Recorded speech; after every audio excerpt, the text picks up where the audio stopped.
Welcome or welcome back, new viewers and gamers, and it's time for another episode of Unused Content in Gaming, and today we're going to continue with Pokemon Black and White's Unused content, starting off with some documents, as well as continuing on some prototype information and pre-release information. So let us go into the documents about the different gym leaders in the game and begin, but before we truly begin, I do gaming content like this all the time. If that's your type of thing, please consider subscribing to the channel. It's for free and you can always change your mind later on.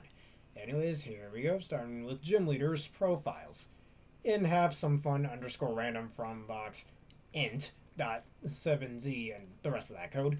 There are 4 files containing character profiles for each gym leader that eventually made it into the final game. These pitches contained information such as characters' ages, appearances, and preferences, and personalities, even listings their preferred first person and second person pronouns.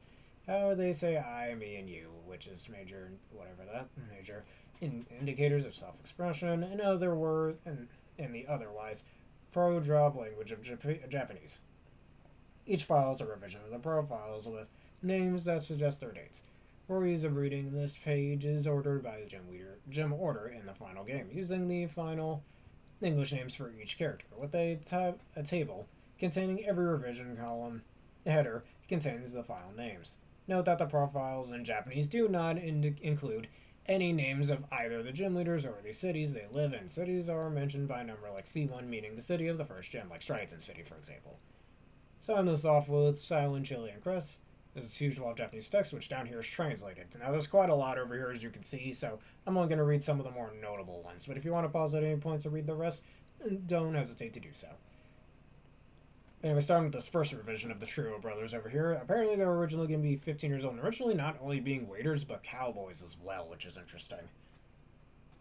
Alright, now their nationality is apparently British Caucasian. Personalities, competitive, that being Silent. Calm, that being Chris. And cheerful, that being Chili. Alright, some of their characteristics, these triplets help their parents run a restaurant. We don't see their parents in the final game, while also serving as gym leaders. And a lot of other things here. They got their height, they got their eye color, their hairstyles, even the clothes they wear, and their character inspirations even. Most of these being real life people. And we'll get into that more later down the list, of course. It even states some of their family members in other revisions, like the father, mother, and younger sisters, apparently, that they have that we never see in the final game. Alright, and now as you can see in these later revisions, they're no longer cowboys, but still full-time waiters. Besides their gym leaders, of course. And most of the same that we've seen in this here revision, but apparently their ages were lowered to 14 instead of 15 now. And they were going to be known as the Mischievous Triangle. I'd rather just call them the Trio Brothers. I think that fits a bit more, thank you. Kind of reminds me of two of the Zongia from Dragon Ball Super in a way. And here's just some of their other characteristics. Alright, next up, Lenora, the second normal type gym leader, more Japanese text, which translates to some of these things, like her being 32 years old in this revision, while in later revisions she's 35. And originally going to be a researcher instead of an academic. Alright, she's half African and Caucasian in this build, but here she's African British in all later iterations. Alright, she's both a gym leader and a researcher specializing in Pokemon Bones. She works at, what's the city called again? Green City. History Museum. Despite her role and appearance, she has a personality like strong-willed, nurturing mother. She is firm but approachable. Both the eldest in the large family, she took care of her younger siblings while pursuing her studies. Dedicated, isn't she? And some other things down here saying how she has a motherly and voluptuous figure, especially in her chest and lower body. Her hair is naturally curly, according to this. A few other things about her body shape and all that stuff. Just describing how the design would be, I suppose, is why they put that there. So some parts of her personality being calm and caring, or and some other skills, housework in general.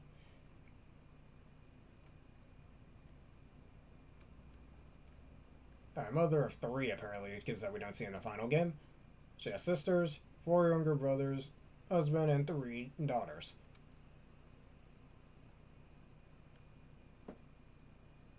And a few other things to mention over here. And apparently over here she's called Big Mama. Okay, that's actually really funny. And apparently one of her inspirations was Beyonce, weirdly enough. Hmm. Alright, next up, our bug boy Berg. And that Japanese text translates to all this originally being 24 years old, later being 22, and then lowering his age to 21. He does not look like he's 21 years old in any way, in my opinion, but whatever. He's apparently Italian. He's an artist, as that's in the final game. Both the gym leader and artist who continually captivates the world with works inspired by bug-type Pokemon. His art, based on his unique worldview, is different from the general public to comprehend. Is difficult, excuse me. But he has a large fan base worldwide, and his pieces sell for high prices. And a lot of other text going around over here. Like, he apparently rarely visits his gym and doesn't like being confined in spaces, then why are you a gym leader? Whatever. And his inspirations were Vincent Gallo and Johnny Depp. Interesting. And in these iterations, apparently he was originally going to be, or he's, well, or apparently he is 6 feet tall, 6'2", 6'4" in later builds. And his different family members, he's apparently Italian, as I mentioned before. He's known as the Insect Man, which I think he's mentioned that in the final game and in the game sequel. Father, mother, and older sister he has. And a bunch of other interesting things about him. Apparently he dislikes electronic devices. Well, screw you, Berg. I don't like you either. Whatever. He's allowed to dislike those if he wants. Alright, next up, Elisa, the electrifying gym leader. Japanese text translates to. Alright, apparently she's 17 years old in this build, and then in later iterations she's 15. I don't want to model in some of these builds. Ethnicity French. Not gonna lie, I don't get French vibes out of her, not at all. And apparently her personality type is fickle, somewhat emotionally unstable. Definitely not that in the final game. Alright, she's both a gym leader and a fashion model and idol, admired by middle and high school students, especially young girls who view her as a celebrity. I mean, she is a celebrity in the world of Pokemon, just saying, gym leaders are, but whatever. Her image is somewhere in town, from advertisements she models for TV commercials she appears in. Raised under the strict guidance of her mother, who was also an idol in her youth, she entered the modeling world as a child actor. While she has achieved a rapid success since her debut, she struggles with her realization that she's merely her mother's puppet. There are some real-life child actors that do have that problem, actually. Currently, she has distanced herself from her mother and travels with her dedicated manager, and she shows little interest in people she cares about, and tends to unconsciously underestimate those younger than her. Many things are part of her personality that she doesn't do in the final game. Growing up surrounded by adults, she is mature beyond her years, but emotionally detached. Her profession requires her to be charming and cheerful, so her true feelings are hard to discern. Although she is often seen smiling on TV and in magazines as a gym leader, she is cold and ruthless, showing no mercy in battle. That's a lie. Anyways, despite her busy schedule, she continues as a gym leader to relieve stress, and because she feels more comfortable opening up to Pokemon than people. Alright, originally she was going to be only 6'5", all in later iterations she's much taller than that, 6'1", 5'10", and 6'3" even. And some things talking about her, she has long limbs and stuff, which we do see in the final game. And some of the clothing she wears, which she definitely doesn't wear a party dress. And apparently her inspiration was Gemma Ward, which I do not know who that is. Probably should do some research. And her family member, apparently her only known family member is her mother, and she dislikes her mother for the reasons we went over before. And a lot of other things. Most of this is just the same thing that we went through before.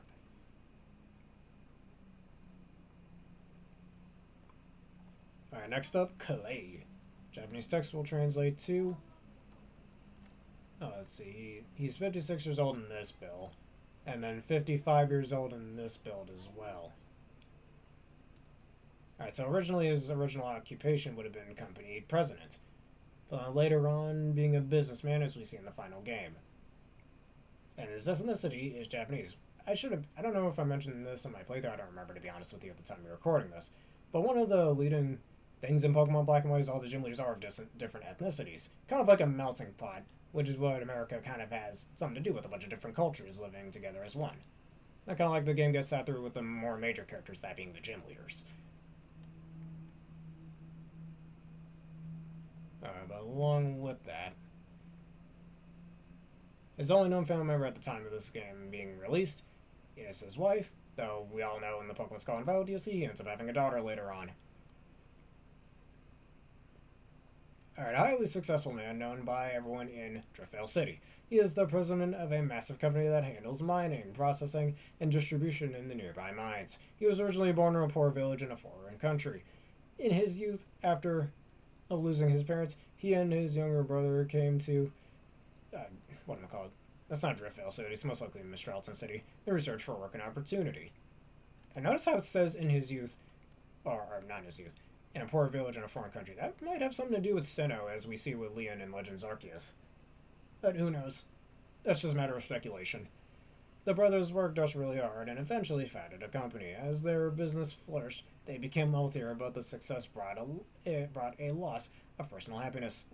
His younger brother took bold and sometimes forceful action to secure the key business rights. The company thrived as a result, but it was widened the income gap in the town and attracted a wave of immigrants, displaying the culture and lives of long-term residents.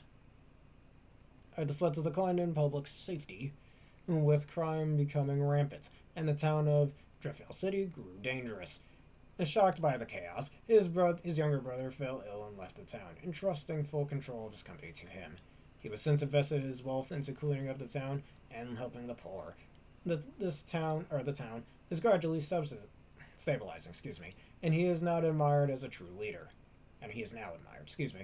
Although he harbors complex feelings towards his younger brother, he never speaks of it.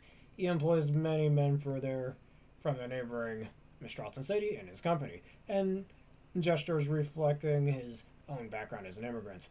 Without children of his own, until later on, he treats the gym leader of Mistralton City, that being Skyla, like his grandchild, often visiting with gifts. His bold personality is reflected in his love for powerful Pokemon. For him, Pokemon serve both as bodyguards and business partners. Not bad, dude, not bad. Alright, some of his inspirations being Aishi Hayata, don't know who that is, and Nagare Hagawara. Double-breasted suit and Stetson hat and sunglasses. Which I don't remember him wearing sunglasses in his final design, he doesn't. And a lot of this is from what we just went over. Alright, apparently he dislikes children, but later had a child. Okay, Game Freak. But anyways, next up, Skyla, and apparently this one has a bit of text on it. Our Skyla's pitch went through several prominent overhauls. Among other traits, her specialized type is changed from Dragon to Flying, that being swapped with Iris as we went through in previous episodes. Her age is raised from 22 to 26, before being knocked down to 18. Her occupation is changed from musician to pilot, reflecting their change in type specialty. When originally Iris was going to be a musician, which later got sent over to the poison-type gym leader of the sequel, Roxy. Anata is added as an additional preferred secondary pronoun. After her attire is altered to much more revealing, as we'll see later on. Most significantly, Skyla's ethnicity is changed from South American to a comparative, non-specific Hispanic, as a lot of people say Latino. Worth noting in this regard are the two celebrities listed as their inspirations, Isabelle Fontana, and Jennifer Lopez, who are mentioned in every iteration of Skyla's pitch. Her initial occupation as a musician closely reflects Lopez, who isn't from South America, but is nonetheless Hispanic, being an American of Puerto Rican descent. Alright. Incidentally, Lopez was born and raised in New York City, the inspiration for Unova. Fontana, meanwhile, is South American, but not Hispanic, on account of being Brazilian. Brazil is a Lusophone country, whatever that means. I don't know what that means. I should look that up. Making it one of the few non-Hispanic parts of Latin America. Given these contradictions, the South America and Hispanic labels appear to have been used interchangeably while designing Skyla. As also of note is Skyla's complexion. While all four iterations describe her as a dark skin, the first one specifically describes her as slightly dark-toned, which her final design reflects. Furthermore, her early overworld sprite, as we've seen in previous episodes, features much darker skin, while an accompanying in-battle sprite depicts her as a light-skinned, indication that Game Freak tossed around multiple alternatives before returning to the initial slightly dark-skinned look. That Japanese text will translate to. Let's see, originally going to be a Dragon type gym leader before being changed to flying, and apparently her title in this iteration is Sexy Pilot. Oh, I agree with that. Alright, she was originally going to be 22 years old, then 26, and then lowered to 18 years old. Occupation, musician originally before being changed to pilot, and originally South American descent before being changed to Hispanic or Latino, and her different family members being father, mother, and younger brother in these iterations. And her personality being cheerful, easygoing, and passionate, and a lot of these other things down here, and one of her hobbies being shopping. And dislikes water and swimming. Funny. What, is she related to Team Sky now? Who knows? Anyways. Alright, a gym leader and a musician who is the most popular diva in Appaloosa City due to her friendly personality and vibrant energy. She became famous for adapting her family's tradition, calypso song. Calypso's genre originated from slaves who were unable to communicate through words, used music to express themselves. Interesting. In Appaloosa City, where various ethnicities often clash, her singing voice is a soothing effect that calms disputes. She is cheerful and optimistic, sometimes to the point of appearing careless. And this personality is a way of surviving in Appaloosa City, where people with differing values gather. She can communicate with Pokemon through singing. Bullshit, no she can't. I know, this was obviously changed in the final game, which is a significant part of her strength as a gym leader. Despite being the strongest gym leader, she remains humble and unburdened because her power comes naturally from doing what she loves, not from intense training. I can respect that quite a bit. And here are some of her other attributes that we'll see in later iterations. Alright, both a pilot and a gym leader. As a cargo pilot, she transports goods to Mistralta City, which is isolated by impassable mountains. We'll see that later in the game sequel.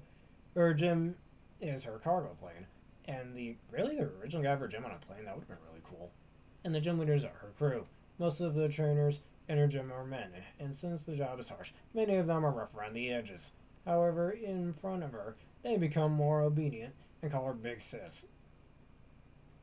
She's optimistic sometimes to the point of seeming thoughtless, which reflects her ethnicity in Mistralton City, which is cut off from the rest of the region. No, it isn't. Not that much. Well, actually, that's not entirely true. That city is between two caves after all, so you know what? I guess that's what they mean by that. Many people are distantly related, and their unity is incredibly strong. Since the residents are originally immigrants, they speak a different language, which gives their everyday speech a unique quirk accent, in other words. Unique quirk, that's a way to call an accent. But anyways, if you'd like to read the rest of it, don't hesitate to pause. Next up, Bryson, the Ice-type gym leader. That Japanese text will translate to, 35 years old in this iteration, but later being aged up to 44, and his ethnicity being Chinese.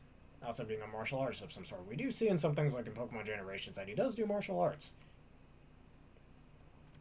Alright, he is both a gym leader and a martial artist, specializing in Tai Chi, the use of weapons such as swords. He wears a featureless mask, never revealing his true face that honestly only covers his eyes, let's be real, but whatever.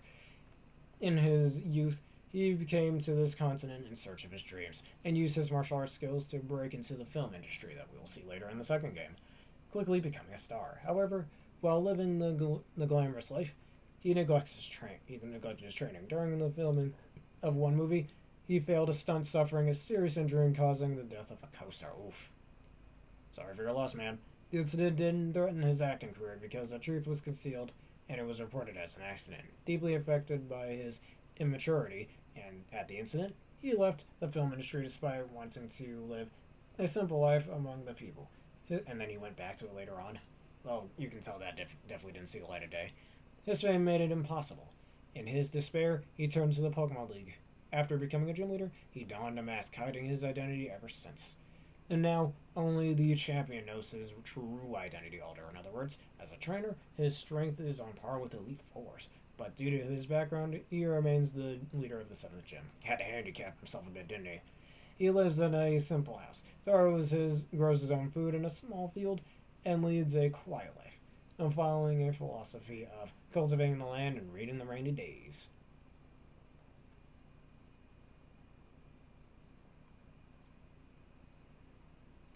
Alright, apparently his dislike is of big cities and crowds. Yeah, I don't blame him for the crowds thing. I don't like crowds either, man. He apparently likes fishing. Or he does fishing or whatever. Both a gym leader and a martial artist who specializes in Tai Chi. We already went over that. Trying to see which part we didn't go over yet. Izuki uses his martial arts skills to bring in the film. We already went over that. No need to reiterate on that, it looks like. Next up, Iris. Whereas Skyla went from being a dragon type gym leader to a flying type one, Iris has experienced the opposite. Her nationality was changed from indigenous to Middle Eastern. Her age is gradually reduced from 12 to 10, and her personality has changed from pure innocent and childish to innocent, cheerful, and a bit spoiled. We kind of see that in the anime, in the black and white anime, reflected in her preferred first person pronoun changing from uchi to a more conventionally girly choice, bashi. Interestingly, uchi is associated with residents of the Kansai region in Japan, who are often stereotyped as brash, loudmouths, indicating that the childish part of her initial personality blurb is used here as a byword for bratty. Her preferred second person pronouns also changed to reflect her altered characterizations, going from Anata to both Gumi, Kimi, or whatever, and referring to the person she talked to with the casual honorifics John. Of note is that various parts of Iris's pitches provide hints as to the specifics of her planned ethnicities. Her initial pitch describes her wearing Aztec style hair decorations, implying that she was originally conceived as Mesoamerican. Meanwhile, the pitches, which describe her as Middle Eastern, appear to mix and match elements from both Mena territories. The Galabea is originally associated with rural Egypt, yet she's also stated as having a close connection with dragons, who don't appear anywhere in Egyptian mythology. Rather, dragons appear in Canaanite, Persian, and Mesopotamian mythology, implying that the latter iterations of Iris are written as multi-ethnic.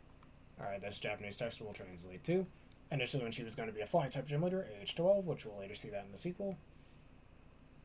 Occupation, none. Runev was the only Unovan gym leader at the time before Black and White, even after Black and White 2, the only Unovan gym leader to not have another occupation. Other than being a student, I guess. Alright, imagined nationalities and ethnicities, indigenous before being changed to Middle Eastern. Very innocent, childish, and then she has a mother and father, obviously, and later on she considers Drayden her grandfather, as we know. Alright, she is the daughter of the leader of Mistralton City. Alright, region, whatever, that just says they're just a few black dots. Just people that are white scholars who study their ruins in Mistralton City, which don't have ruins in the final game. As a result of her heritage, she is bilingual, speaking both the indigenous language and the official one. The indigenous community in Mistralton City is a matriarchal society, and leadership is inherited. She is the future leader of her tribe, but she has yet to fully realize this responsibility. She interacts with Pokemon as equals rather than in a master-slave or servant relationship, and can communicate with them to a small extent. While she is proud of her cultural heritage, she also embraces modern civilization due to her father's influence. She has a strong interest in high-tech gadgets and computers. We don't see that in the final game, excelling in their use compared to others her age. Her older brother works for the company run by Driftvale City gym leader Clay, creating a connection between them. She affectionately calls the fifth gym leader Uncle, and looks up to him, which we'll later see with Drayden and her calling him grandfather. Inherited from her mother is a keen, wild intuition, while from her father she has gained a calm, analytical mindset. Despite her young age, she is highly skilled, though still emotionally immature. And when she loses in battle or becomes overly emotional, she is prone to crying. Where have I seen that before? Whitney. Anyways. And here's some other things. Wearing X-Styles clothing over here. Alright, here's some other characteristics. Since she dislikes school, I don't blame her for that. Alright, she is a child who descends from people with a culture of living alongside dragon-type Pokemon. Having grown up as a natural child, living with them as a family member, When she gets emotional, she tends to drop on all fours and roars. And we see that later with Zinnia. Funny, another dragon type trainer. Due to her lineage and her pure hearted nature, she can communicate deeply with Pokemon. Though she has little experience as a trainer, her ability to synchronize with Pokemon allows her to bring out their full potential in battle. Her partner Pokemon was born on the same day as her, as they share a sibling like bond. The gym leaders from B has recognized her rare gift and offered her the role of successor, though she doesn't fully understand or care about this. She simply sees him as a friend. Despite being a gym leader, her dream is to become a Pokemon breeder in the future. And some other characteristics that she has. If you'd like to pause, go ahead and do so to read the rest. But finally, almost done with this, we have Drayden. And this Japanese text will translate to. In this iteration, I guess Drayden wasn't a thing yet. He's apparently age 69. Nice. And his occupation being the mayor of Unused City. Our WB will have a different gym leader. I guess this was when they had the idea of having the version exclusive gym leaders in this game. And we won't see that again until Sword and Shield.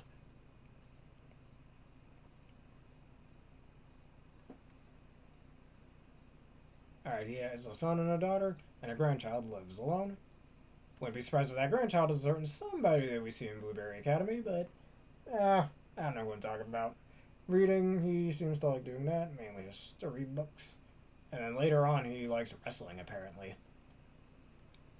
Dislikes physical exercise, yet he's the most jacked of all the gym leaders in this game. Funny that, so it made sense that they changed that in later iterations. Alright, he is both the mayor of Appaloosa City and its gym leader, a well-respected figure who has dedicated himself to the city's development. Many of Appaloosa City's facilities were donated by him. In his youth, he was a member of a Rucknut gang that operated in Appaloosa City. During a gang conflict, he nearly lost his life, but was saved by a police officer who later died from injuries sustained in the rescue. This event led to him reforming his ways and pursued education to eradicate violence from Appaloosa City. He eventually became a city councilman and later the mayor. His tireless efforts paid off, transforming Appaloosa City into a major city. As the city has reached its peak of development, he sees parallels between the city's growth and its own aging self. He is now focused on finding a successor, though he has yet to find someone suitable, which later becomes Iris, it looks like. Despite his vast experience and skill in battle, he rarely engages in them due to his age. Alright, a frog cloak with a cane. He doesn't have a cane in the final game, featuring a dragon design, though that would have been pretty cool. And a few other things, he is both a mayor of Appaloosa City and its gym leader, a respected figure who has devoted himself to the development of the city. Many of Appaloosa City's facilities were donated by him. He comes from a prestigious family and was a brilliant student from a young age. After completing his education, he became a city councilman and eventually rose to the position of mayor. Under his leadership, Appaloosa City has grown into a major metropolis, as we see in the final game, as the city has reached its peak of development. He sees parallels between the city's growth and its own aging self. We see that before. Despite disliking physical exercise, he possesses incredible strength, surpassing even professional wrestlers, and once became a wrestling champion as a hobby, yet he dislikes it somehow. Okay. He regularly trains with his Pokemon, combining mentorship with his own workout routines. His background exudes a sense of refinement, while his long-held success also brings an air of weariness. After a chance encounter with W, whoever that is, I guess that might be Iris? Might be mentioning Iris there. He sensed hidden potential in them, and has been persistent in approaching them as a possible successor. His battle skill, backed by vast experience, are overwhelming, but due to his age and busy schedule, he rarely engages in battle. His muscular build for wrestler with a large imposing frame, he has a moustache, sideburns, and receding hairline. Goddamn, doesn't have that in the final game. With white hair and a monocle. Would have been cool if he did have a monocle, but he doesn't. Alright, well, that's the end of the notes here. Let's move on to some other bits of unused content, that being some prototype information from different builds of the game. Starting with the April 2008 build, which as you can see has the Pokemon Diamond and Pearl intro on it. Let's watch this real fast. This is what it looks like.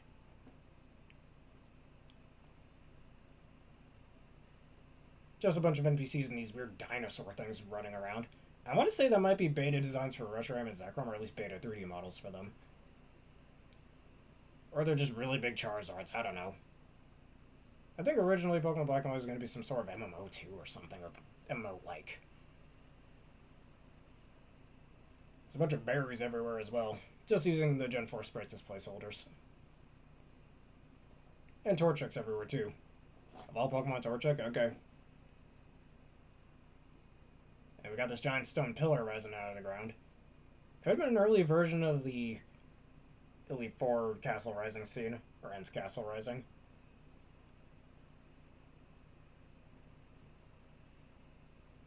And notice that the player even has a health bar of some sort as well. Definitely don't see that in the final game.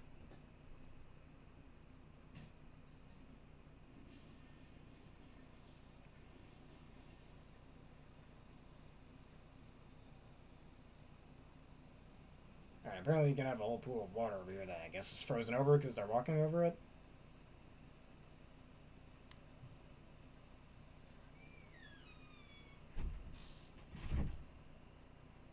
I think that's all we can see here. Alright, let's go back. And on to the next build, that being the August 2008 build. And here's what that looks like. We're not going to watch the whole thing, just some of it. Now let me skip this part over here. We don't need to see all that. Alright, I got some parts of the intro going, it looks like. Alright, we got a few more hills going on over here, aside from that previous build. Does look closer to the Sinnoh graphics, though.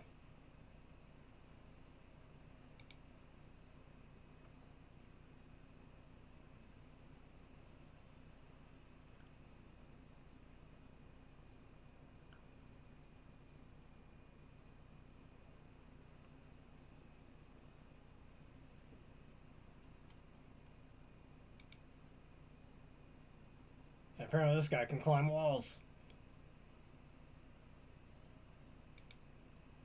Rosie's a rock climb a bit. Same with Barry over here.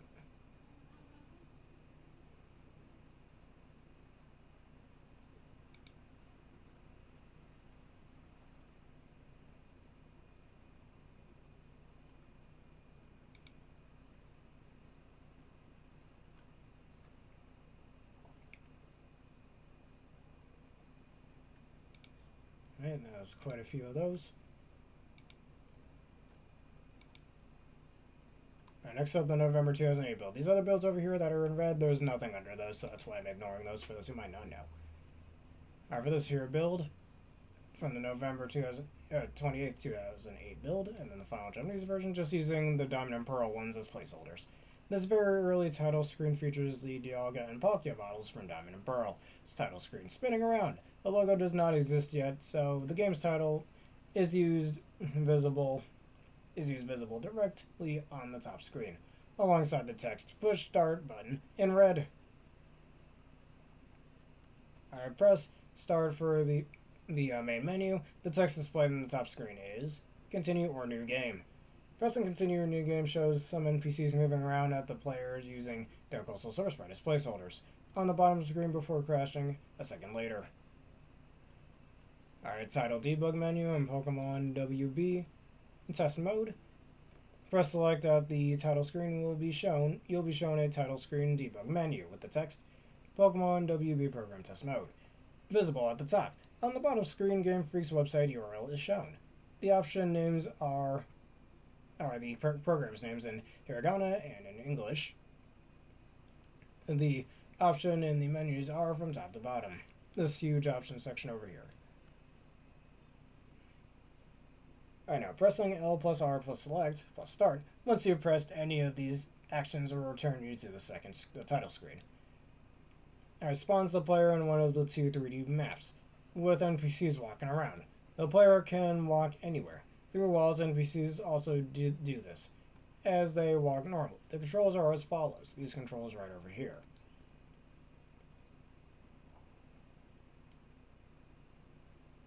Alright, Sosuke Tamada appears to start the game normally, which crashes. Hisashi Sogabe boots a Pokemon battle test with the Mew battle theme from Emerald playing in the background. The battle can be interacted with using these controls that you see right over here. And apparently you'll use Water Gun or Rock Slide by default. These are also Pokemon Battle information screens. Now, trainer teams, levels, etc., which seem to trigger randomly with button presses. Alright, Katsumi. Oh no. It creates a text box with two options on the top screen, and the bottom screen is frozen. Alright, test and camera operation. Both options crash the game, like because they weren't fully finished. Opens a menu in the top screen, with both screens having a white background. The options are these options over here. Boots a very early Pokemon test battle, or battle test. Which, god, that looks absolutely crappy. It just looks like a bunch of sticky notes on the screen. Your Pokemon team is a Gyarados, and a Pikachu, and a Charizard. The opposing team is a Slowking, a Metagross, and a Starmie. If you lose or win the battle, you'll go back to the menu automatically. This switches the text with kanji instead of hiragana, and vice versa. Performs a communication test. A text is shown on the top of the screen, which reads, "Please wait a moment." Blind Magic. It plays an animation on the bottom screen. Shows text when the A button is pressed. Here are some of the text. Alright, you got some things like press A to send a message. The Pokemon text will be reborn. And while Pikachu has a beard, the power of science is amazing. Alright, Clement. And besides this. Alright, crashes the game.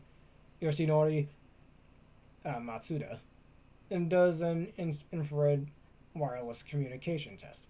Shows text on the bottom screen that reads, parent button, A button, child button, X button. If the A button is pressed, the following text will appear. Operating as parent. Entry registration open. Press the star button when 4 people are gathered, and then start wireless communication as parents. If X is pressed, the following text will appear. Infrared.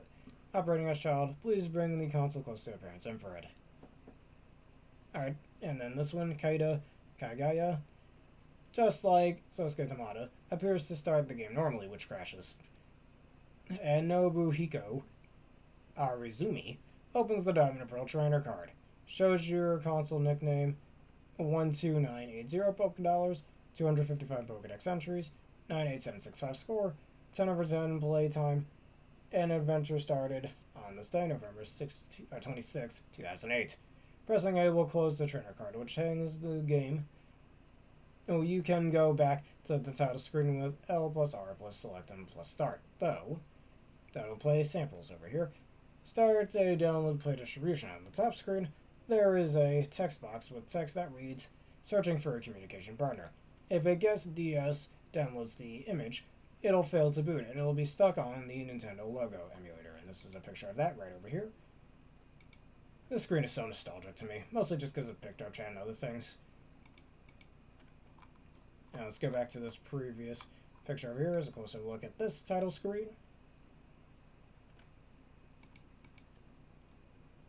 And another version of the title screen.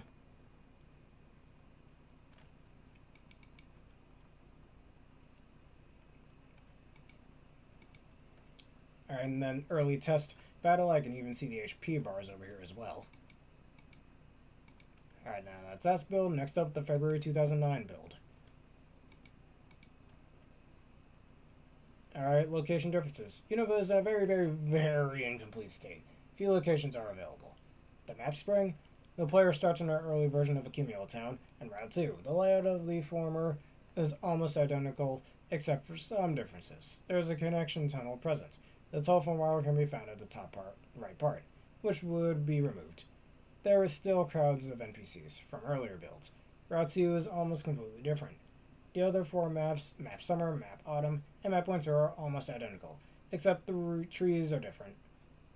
Alright, in the Pokemon Center, the player cannot exit interiors due to a bug. They have to exit via the debug menu instead. The Pokemon Center appears in a three-tiered floor state, building on from the appearance in Heart Gold Soul Silver. This will be scrapped and redone in later revisions, and here's what it looks like.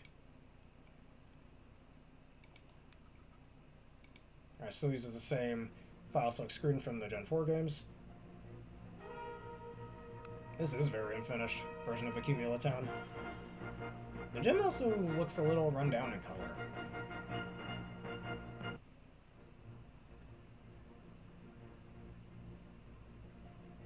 Yeah, now he's trapped in there.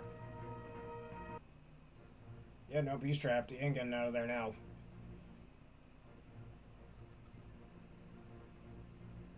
That uses a debug code, I guess, to get out of there.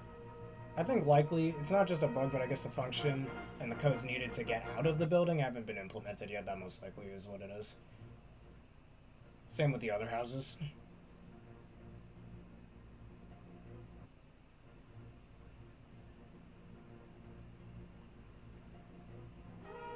And here's an early iteration of Route 2, it looks like.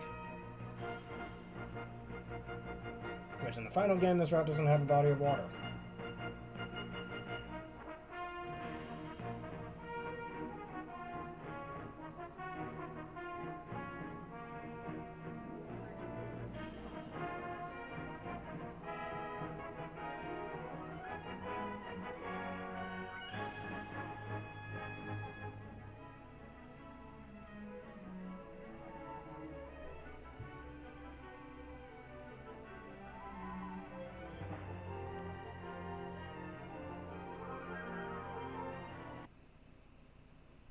Let's skip through some of these things just to make it a little bit faster. And Jimmy's face looks really dumb there.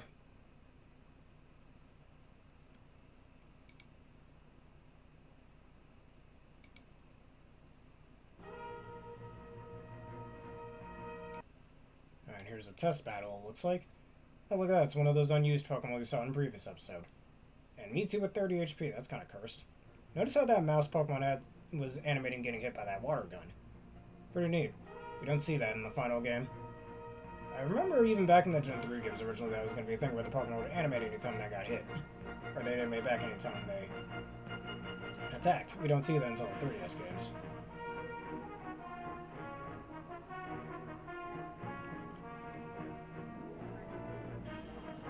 Apparently there's a function that allows the trainers to shrink down to half their size, it looks like. As they're much smaller than the other NPCs. Or it's just the angle of the camera, I guess. So it kind of shows the true size of at least the characters and where they are at different angles.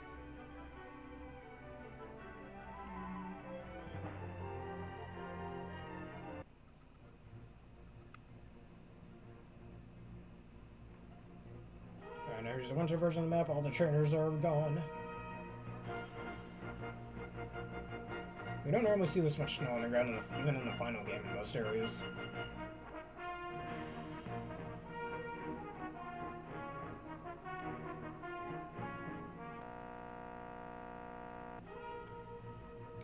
I think that's enough of that. Alright, next up, the August 2009 build.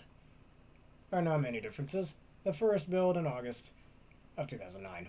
Difference is the models of the furniture in the player's room are still early, which is very notable of the player's bed and carpet. Additionally, the TV and carpet switched places with the stairs in comparison in the final. The trash can was moved from the foot of the bed to the top of the player's desk. The slant of the house's roof is not visible yet. And here's a look at this prototype build. Also this early version of a male trainer. And then the final game. With a little Wii setup and everything. And next up, the October 2009 build. And here's what this one looks like. Which is very long. We're definitely not watching this whole thing, just some parts. Let's skip through some things, make this a little faster. Most likely an early version of choosing your starter Pokemon. And I guess an early version of, or just placeholder sprites for Terran and Bianca.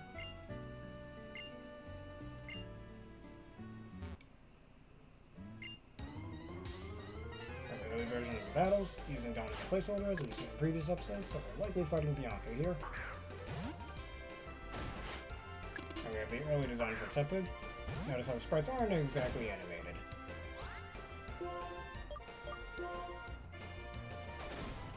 Oh, that was likely Tackle.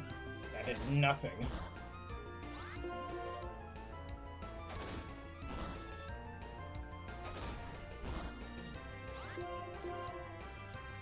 Probably the base powers and the stats weren't properly put in yet. Maybe that's why they're doing such a little damage.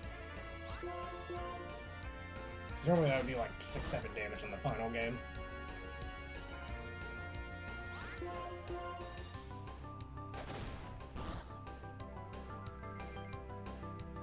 growl, lower your attack.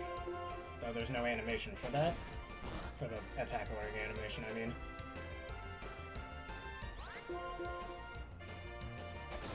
I'm pretty sure that's not a move Tepig gets in the final game. I'm pretty sure it gets Tail Whip.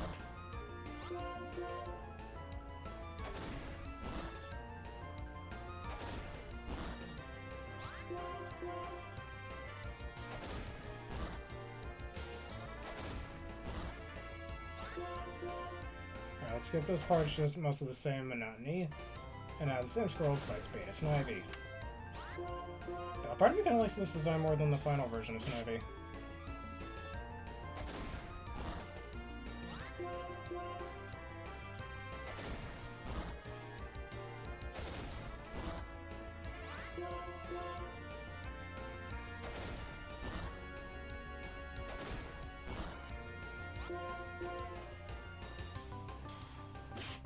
More of this War of Nani. You've all seen this.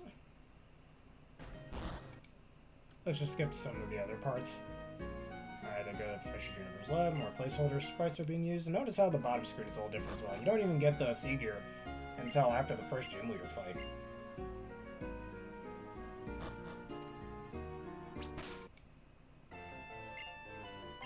But here you have it as early as the start of the game. That Beta Panther sprite is still so stupid. Also, how do you have access this early on? I know they likely hacked it in for testing purposes.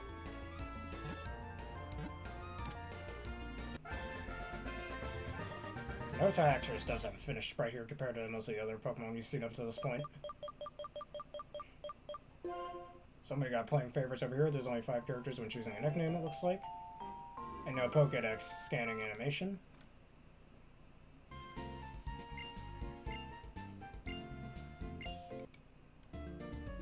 Right now they're in Cumulatown, Town, likely an early version of Ghetsis' speech.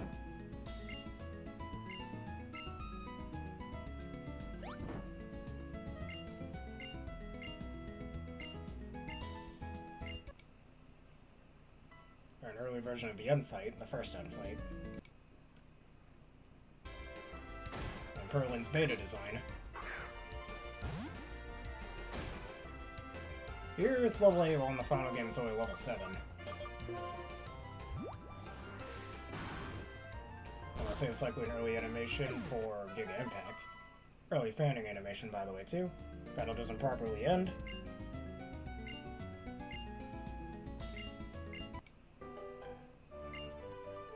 Another early version of Route 2. Definitely looks closer to the final game now, though. Notice how the Strength Rock is more like the Gen 4 ones.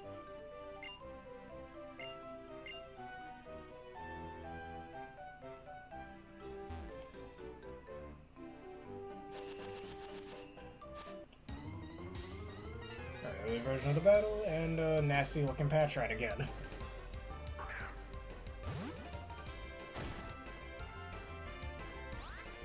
That was likely an early... Oh yeah, this ability activated for Mold Breaker.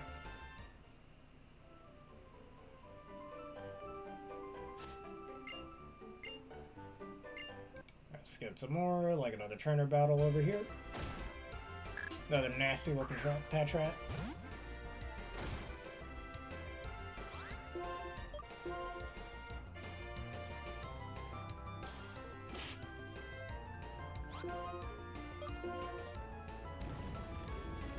Early version of Outrage, just without the background animation.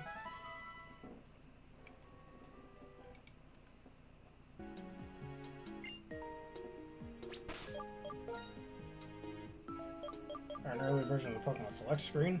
Weirdly enough, only with a finished sprite of Cyndaquil, though his flame is really flickering a lot. That makes me think that's a slightly unfinished animation. Alright, we got an early version of the Dream Yard over here.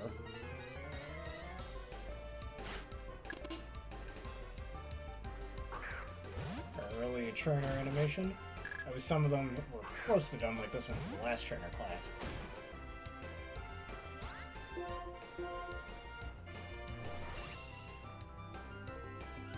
Early design for Scary Face, closer to its Generation 4 animation. I mean, you're already fully higher level than that. I don't know why you bothered using Scary Face, dude, but whatever.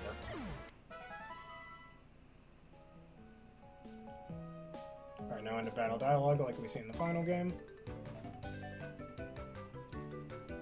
And notice how this gate is unblocked, unlike what we see in the final game.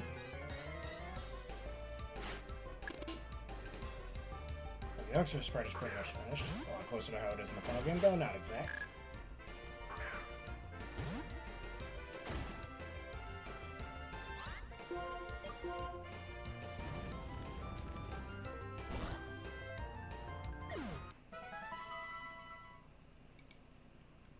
An early version of the Strides engine.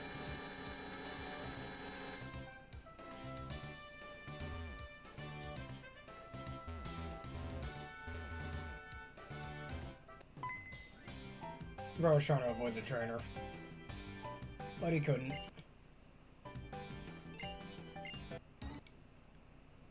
And the trio brothers are apparently originally the trio sisters. Nah, I know, it's just placeholders.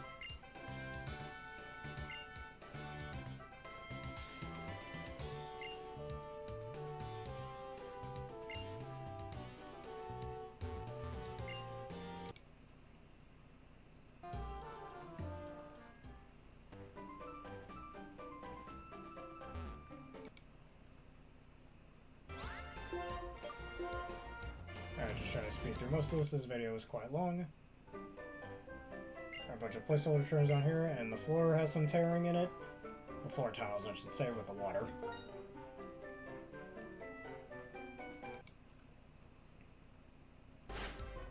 And this guy's just floating. I guess that book's teaching him how to levitate. Really Venipede design.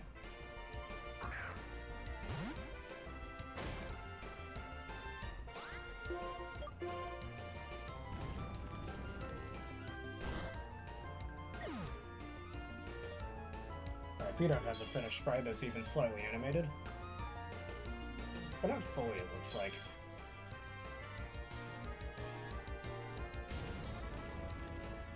Like, not nearly as much credit hacks as this sprite over here.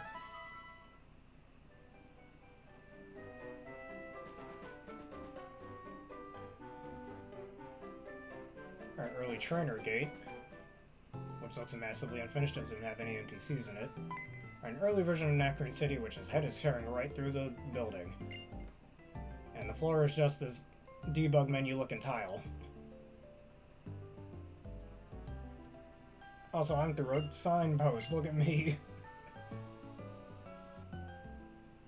Or the lamppost, whichever.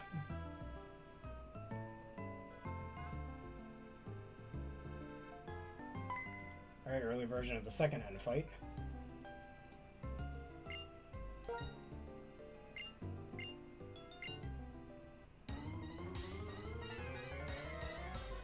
Using each sprite as a placeholder. This platinum sprite more specifically.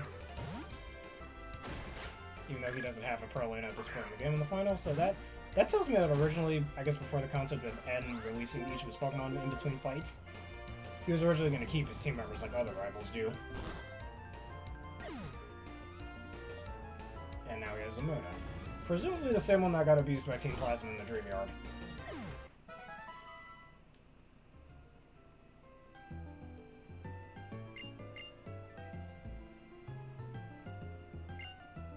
Let's just skip this part. Right inside Nacrene City Gym.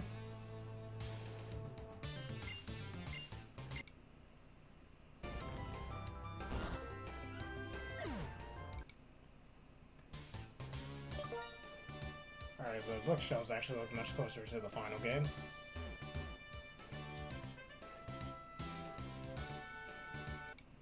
An early version of the museum room, it looks like. The pink floor. Alright, notice how the NPC that's supposed to revive fossils isn't there yet, but the room is mostly made, the little area is. Alright, here's early Team Plasma blocking the way. So, no, they're not there at all in the final game. In the final game, they're inside Poomwheel Forest. And I can just walk through them. I know, walk through walls cheats.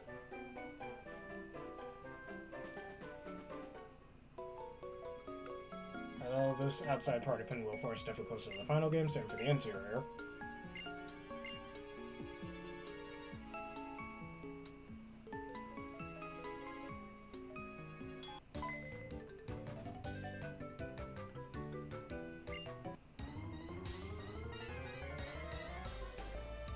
Another levitating kid. With his own sniper, which he definitely doesn't have in the final game.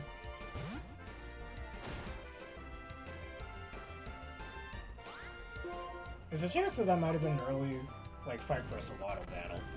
And Swaddle Sprite just hadn't been made yet at the time.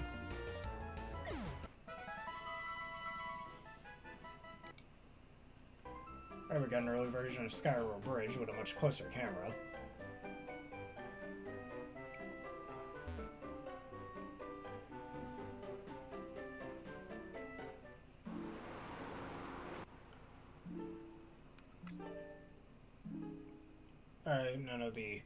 No NPCs on here, and none of the trains or the cars that come by in the final game are here.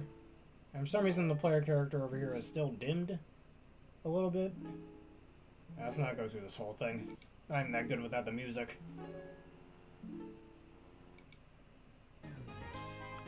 Early to Stelia City. With a more zoomed-in camera in some areas.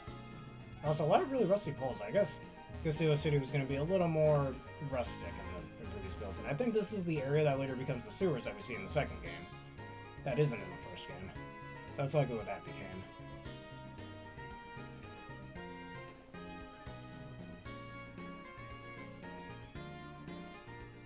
There are a lot of other early buildings over here, still no NPCs in it. And a gym leader symbol, I guess indicating this is where the gym is. I would have liked to see that in the final game back when I was in elementary school, not gonna lie. Or just an early version of Bird's Gym on the outside. Early version of it on the inside, a lot of placeholder textures everywhere, and models. This looks like an early... Oh yeah, I was about to say an early version second of the game sequels version of the gym, but it's definitely not. Early version of all the honey gates. I guess a little way for the devs to kind of walk to the front and test out the gym battle without having to go through all the puzzles.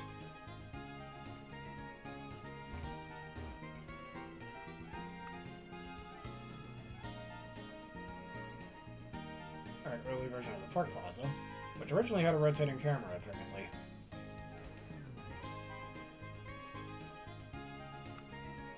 Kind of reminds me of like Lumia City around the Prism Tower. Something like that would have been... The camera would have liked to look similar to that, I think. Yeah, I think that's enough of that. Alright, next up. Alright, a lot of builds over here that don't have a lot on them. These other builds, but don't you worry, this will be relatively quick. Alright, some of those title screens that we saw before. Looks like the same thing we already went over, so I don't need to go through that again. December 2008 build. Mostly some of the same things, just with a few different texts over here. If you'd like to pause here, don't hesitate to read it. Alright, January 2009 build. Alright, backgrounds consist of flat colors. It consists of flat colors instead of checkerboard patterns. Early Japanese logo lacks the white background of the final version. No rush RAM on the bottom of the screen. The debug functions on the bottom left corner of the upper screen. No developed by Game Freak Incorporated text. Push start is on the bottom screen instead of the top, along with the same instructions in Japanese. And this is written in a taller and thinner font. Alright, interestingly, in the Japanese text, there appears to be a missing character. A question mark in place of the word, which means push. Alright, main menu. Press start from the main menu, you got new game, mystery gift, Wi-Fi settings, and email options. New game, attempting start. New game will crash after you type your trainer's name. Now, mystery gift boots an early mystery gift menu. Receive gift cancel, welcome to mystery gift. Opens Wi-Fi settings, starts the game normally, which results in a crash. I press select at the title screen. At the bottom of the screen, the ROM build date of January 30th, 2009 at that time, and current RTC time is shown. The option in the debug menus are as follows, these options over here, as we went through before. Our starting debug menu starts the game normally, then skips the trainer naming, so the game crashes. Continue. The game hangs. If you don't have a save file, you can press L plus R plus select plus start to go to the top of the screen. Select a name. Opens another menu with a bunch of Japanese names. And pressing any of them will start the game with what you choose as the trainer's name. by the game, but the game crashes. RTC adjust. Open another menu with options like decrease month, decrease months, increase days, and a back option. Save corruption as a menu on the bottom screen with 32 options, and these are all the options. Alright, sound test, you got all these controls over here. Alright, and spawns the player in one of two 3D maps, with NPCs walking around. The player can walk anywhere. And through walls, NPCs also do this, and they walk randomly. There's only one map and more NPCs spawn in comparison to the November 2008, or 28th, 2008 build. Controls are as follows. These controls are right over here. And here's what this here debug menu looks like with a bunch of simple text. Kind of looks like it came straight out of a Game Boy Color game.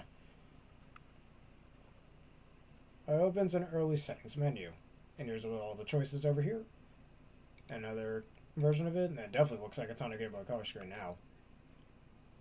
Or either that or it's modeled to kind of fit on a DS screen, I guess. Alright, when pressing this option, Giratina's 3D model from Platinum title screen is visible for a split second. Probably like a creepypasta. Boots up Pokemon Battle Test. There is no background music, and an early animation of the move Fire Blast is used. And the battle can be interacted with using these controls. These controls over here.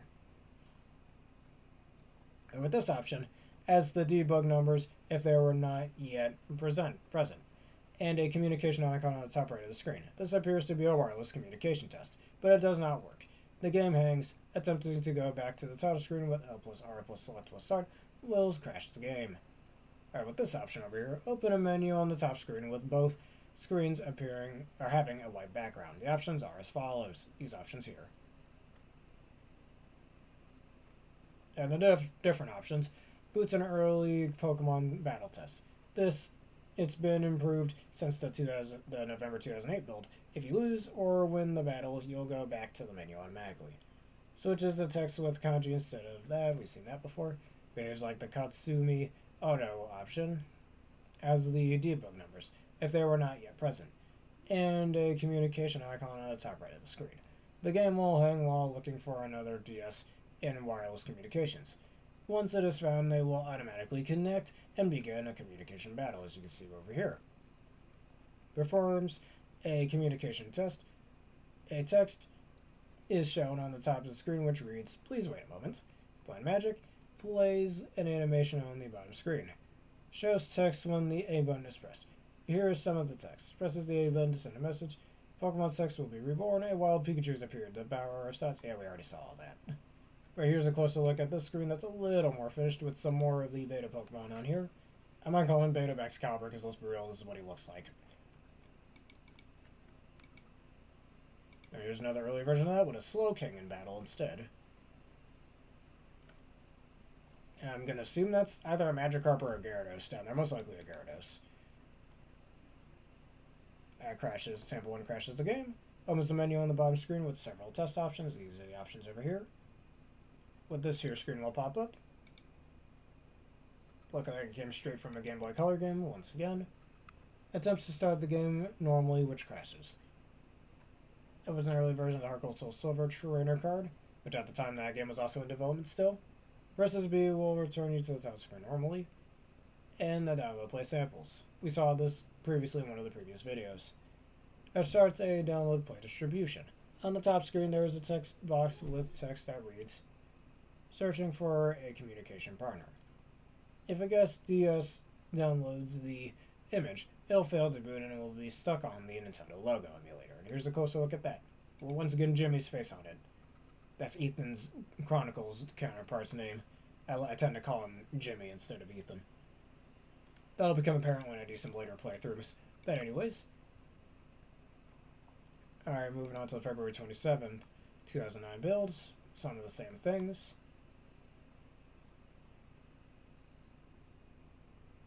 We got a few different options over here, like selecting the menu gives you these options over here.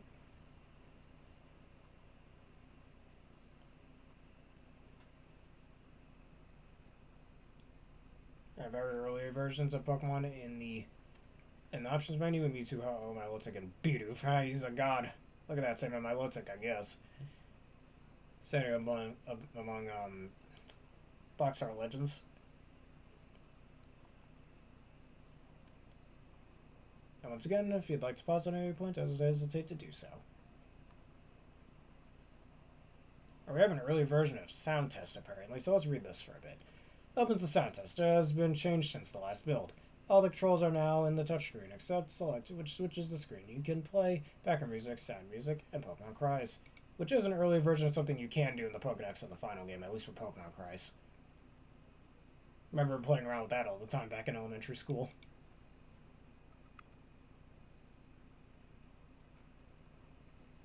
Alright, spawns the player in one of the two 3D maps with NPCs walking around. Yeah, we already know that. Here's options it gives. Alright, here's an early version of the Pokemon contest menu.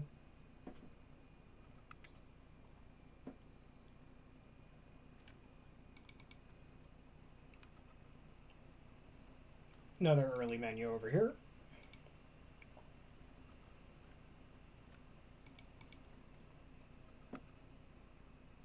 Another early test battle with Water Gun and Fire Blast being used by Charizard. Can't imagine Charizard shooting water. We'll never see the day. Never. Opens a menu with several options regarding wireless and Wi-Fi tests. And here's those options there.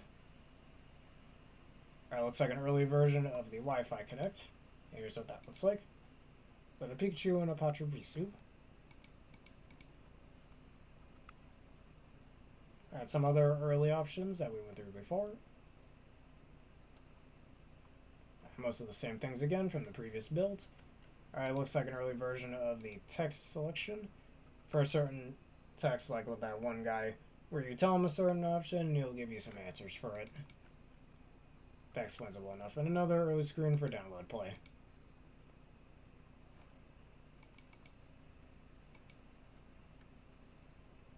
Next up, the March 16th build. Mostly some of the same things. Don't need to go over that again. March 31st, 2009 build. Alright, same things once again. April 30th, 2009 build. Nothing too interesting here. Doesn't seem to boot up. The May 31st, 2009 build. Same things. Just with a different logo, I guess, for Japanese. Not developed by Game Freak Incorporated Text, it seems. Or no, developed by just not developed. You get it. June 30th, 2009 build. Most of the same things. Some of the text is a little different. That's kind of it. July 31st, 2009 build. Most of the same things once again. October 21st, 2009 build. Most of the same things once again. December 15th, 2009 build. There's some different things over here. Like a different intro for Zakrom over here. With him on top of what appears to be Skyro Bridge, I want to say. In the background of the touchscreen strips of flat colors, or whatever that. Japanese logo lacks the white background from the final version. Zakrom's early model on top of Skyro Bridge, which looks kind of bad, I'll be honest. And that's an area where he doesn't show up in the final game. No, developed by Game Freak Text. Push start button is written in green on the top screen. And here's some other videos of unused intros. Let's watch this one.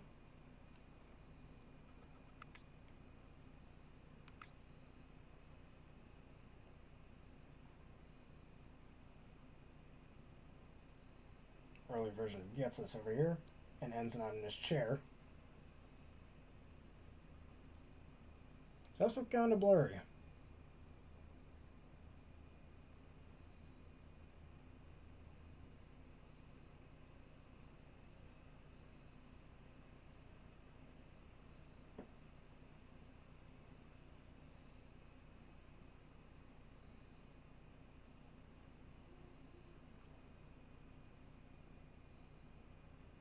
An early version of, I want to say, Amoga, probably. This kind of just looks like a storyboard, to be honest with you. Alright, here's another early version. Well, that's the final games thing. We've already seen that. If you want to see that, just watch the Nuzlocke. Alright, and finally, the March 2nd, 2010 build. Alright, it's the same thing with this one, but instead, a really crude model of Reshiram. That looks terrible, honestly. It's probably closer to Reshiram's beta design, most likely. Alright, background with the simple text. Early Japanese logo lacks the white background of the final, the text is light blue and fades white. Early restaurant model on top of the Sky Arrow Bridge. No developed Back and Freak incorporated text, and push start button is written in light blue on the top screen. That being said, now that's done with the prototype information, now time for the pre-release information. Which, if you'd like to pause the game at any point to read any of this, don't hesitate to do so. A lot of different Pokemon being revealed under different dates here.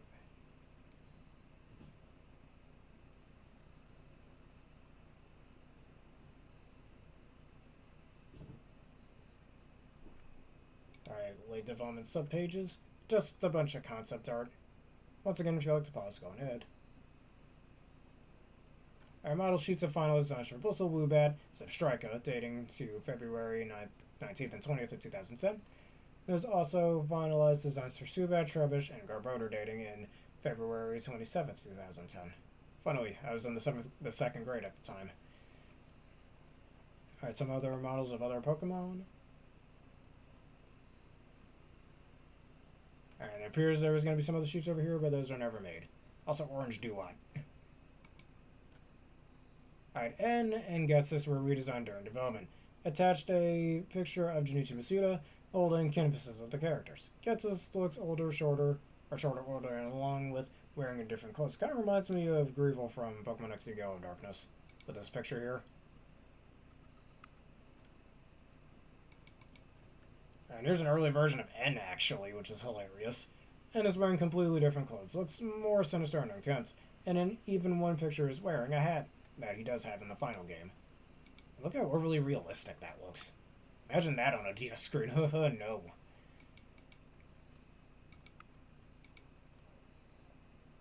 You can kind of tell this is an early version of N due to the little ponytail he's got over here and the way his shoes look as well.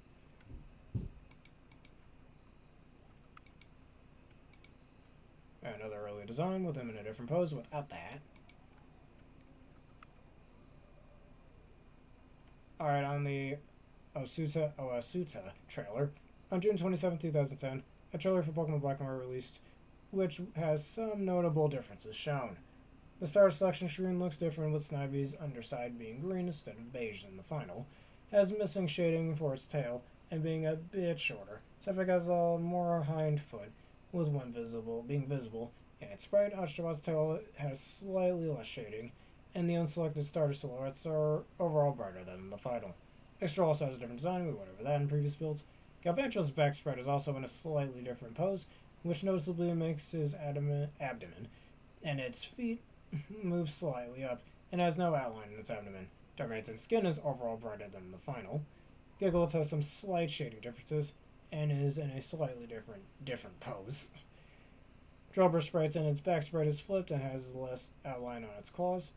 Blitzel has slight differences in its patterns, and Jaren's versus spread is slightly different with a minor overall to his eyes and shading, and here's what that looks like.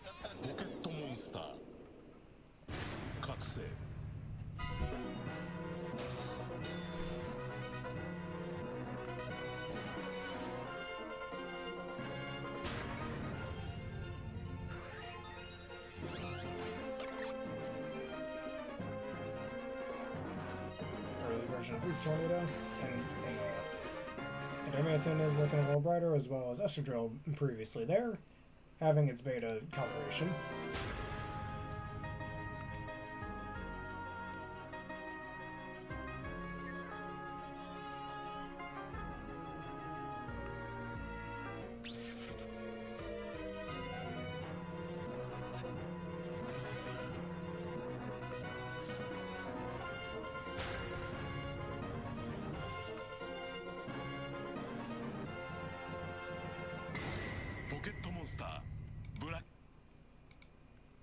Alright.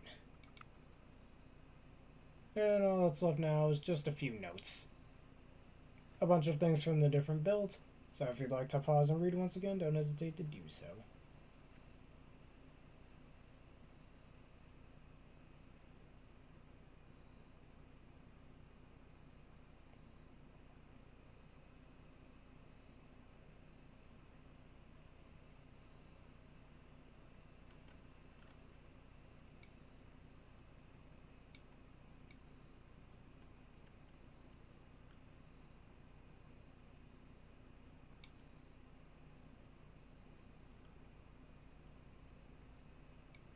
have some different Pokemon events, I guess, pertaining to some of the older Pokemon movies at the time.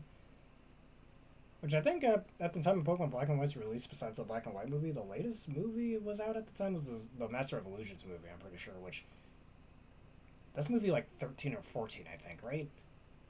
So it's kind of funny to think they were originally going to have some other events for the previous movies, up till movie 10, which was the Darkrai movie. Alright, with that being said, I think that'll be it for this edition of Unused Content in Gaming. Tune in for the next part, in which we will go over some unused Pokemon data right over here. So, if you all enjoyed this edition to Unused Content in Gaming and you want to see more, please leave a like, comment, subscribe, and follow. Hit one of the vids you see on screen right now. Hit one of the vids you see on screen right now and here, if you'd like to, if you're interested in anything else. And did I say my Twitch outro? Apologies for that. Leave a like, comment, and subscribe. And hit one of the vids on screen right now, as well as that bell button for more. Consider answering the question of the day of all the, as usual, of all the unused content we went over. Which one would you have liked to see in the final game and why? Maybe that really dark design for N or something I would have liked to see. Or some of the previous gym leader iterations I would have liked to see in the final game as well. Alright. With that being said, in the next part, like I mentioned, we're going to look at some Pokemon data. Thank you all for watching and have a terrific day.